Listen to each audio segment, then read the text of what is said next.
سیدنا عمر کہتے ہیں کہ نبی صلی اللہ علیہ وآلہ وسلم نے ایک دفعہ اپیل کی اللہ کی راہ میں صدقہ اور خیرات کرنے کی. مختلف غزوات کے موقع پر آپ صلی اللہ علیہ وآلہ وسلم یوں صدقے کی اپیل کرتے تھے کہ اللہ کی راہ میں خرچ کرو. سیدنا عمر کہتے ہیں کہ میری فائنینشیل پوزیشن اس وقت اتنی زبردست تھی کہ اس سے پہلے کبھی نہیں تھی. تو میں دل میں یہ سوچ رہا تھا آج تو میں ابو بکر کو پیچھے چھوڑ دوں گا. ہائے ہائے، آپ دیکھیں کمپٹیشن بھی کس فیلڈ میں ہے کہ میں آج اتنا مال لے کے جاؤں گا کہ ابو بکر کو پیچھے چھوڑ دوں گا.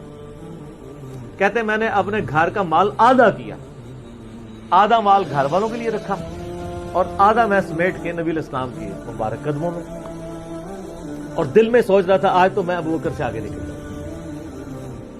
لیکن ظاہر ہے کہ ایسا ہونا تو نہیں تھا. ابو بکر تو پھر ابو بکر ہے.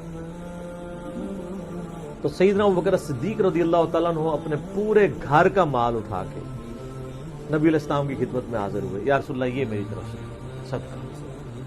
اس موقع پر آپ صلی اللہ علیہ وآلہ وسلم نے سیدنا ابو بکر سے پوچھا کہ اپنے پیچھے گھر والوں کے لیے بھی کچھ چھوڑ کے آئے ہو؟